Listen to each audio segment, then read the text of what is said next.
दिल्ली वो शहर है जो कभी सोता नहीं, आज खामोश है। लाल किला मेट्रो स्टेशन के आसपास अचानक हुई तेज धमाके ने पूरे देश को दहला के रख दिया। कार में लगी आग, जलती गाड़ियां और चीखते लोग, वो पल जिसने दिल्ली को दहला दिया। और अब सवाल उठ रहा है, क्या यह सिर्फ एक हादसा था या किसी बड़ी साजिश का ट्रेलर। सोमवार की शाम 7 बजे के आसपास लाल किला मेट्रो स्टेशन का इलाका भीड़ भाड़ से भरा था। पर्यटक, ऑफिस से लौटते लोग, परिवार। अचानक एक पार्क की गई कार से विस्फोट हुआ। आग की लपटें आसमान तक उठी। पास खड़ी 6 कारें, 2 ई रिक्शा और एक ऑटो रिक्शा जलकर खाक हो गया। दमकल की 10 गाड़ियां मौके पर पहुंच गई, लेकिन तब तक कई जिंदगियां राख बन चुकी थी। एलएनजेपी अस्पताल में घायल लोग चीखते रहे। डॉक्टर लगातार इलाज में जुटे थे।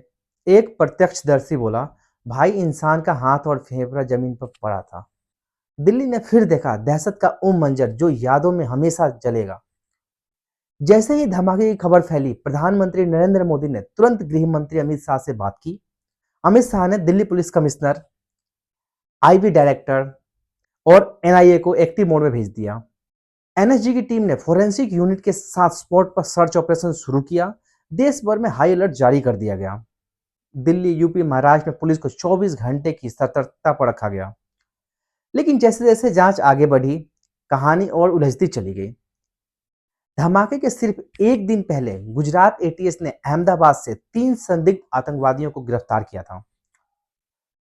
उनके पास से हथियार और विस्फोटक बरामद हुए। नाम सामने आया, डॉक्टर अहमद मोइनुद्दीन, सैयद मोहम्मद सुहेल और आजाद। तीनों जैसे मोहम्मद और अंसर गजवा उल हिंद से जुड़े बताए जा रहे हैं।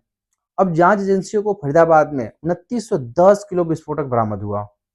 इतना विस्फोटक ये पूरे कॉलोनी को उड़ाया जा सकता था, वो भी दिल्ली से सिर्फ कुछ किलोमीटर दूर।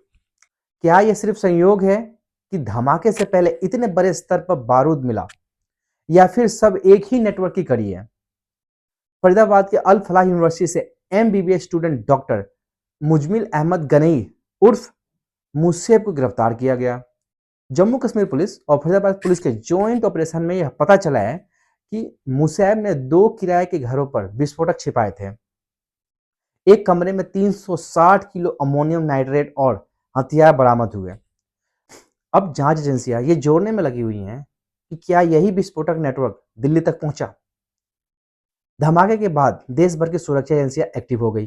लेकिन इसी दौरान एक और बड़ा मुद्दा चर्चे में आया, आईजीआई एयरपोर्ट पर हालिया एटीएस सिस्टम में क्रैश।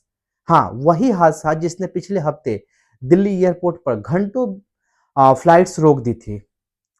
रिपोर्ट के मुताबिक एटीएस गिल्ड ने जुलाई 2025 में ही चेतावनी दी थी कि सिस्टम पुराना हो चुका है और कभी भी फेल हो सकता है, पर उस समय ध्यान नहीं दिया गया।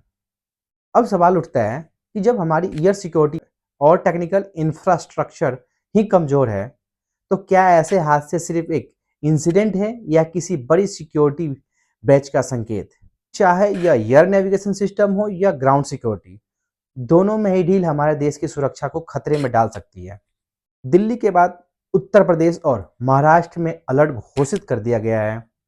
सभी जिलों की पुलिस, इंटेलिजेंस विंग और एंटी टेरर यूनिट को एक्टिव कर दिया गया है। मुख्यमंत्री देवेंद्र फडणवीस ने सुरक्षा मीटिंग बुलाई। वहीं यूपी में सभी संवेदनशील इलाकों में गश्त और जांच बढ़ा दी गई है। अब यह मामला सिर्फ दिल्ली तक नहीं रहा, बल्कि देश की सुरक्षा नीति, एजेंसी कोऑर्डिनेशन और इंफ्रास्ट्रक्चर की विश्वसनीयता पर सवाल खड़ा कर सकता है। दिल्ली धमाके में जिन परिवारों ने अपने प्रियजनों को खोया, उनके लिए यह कोई खबर नहीं, बल्कि अधूरी जिंदगी है। लेकिन देश के लिए एक चेतावनी है कि हमें सिर्फ आतंक से नहीं, बल्कि अपनी लापरवाही से भी लड़ना है। अब वक्त है कि सुरक्षा सिस्टम को सिर्फ घटना के बाद नहीं, बल्कि पहले से मजबूत किया जाए। चाहे वो लाल किले की सड़क हो या आईजीआई का कंट्रोल टावर, हर जगह एक ही सवाल गूंज रहा है, क्या हम सच में सुरक्षित हैं। अगर आप मानते हैं कि देश की सुरक्षा सिर्फ एजेंसियों की नहीं, हम सबकी जिम्मेदारी है, तो इस वीडियो को शेयर करें ताकि सच्ची खबर और सही सलाह लोगों तक पहुंच सके। नीचे कमेंट करो और बताएं, क्या आपको लगता है कि ये एक बड़ी साजिश का हिस्सा है। नमस्कार दोस्तों, जय हिंद।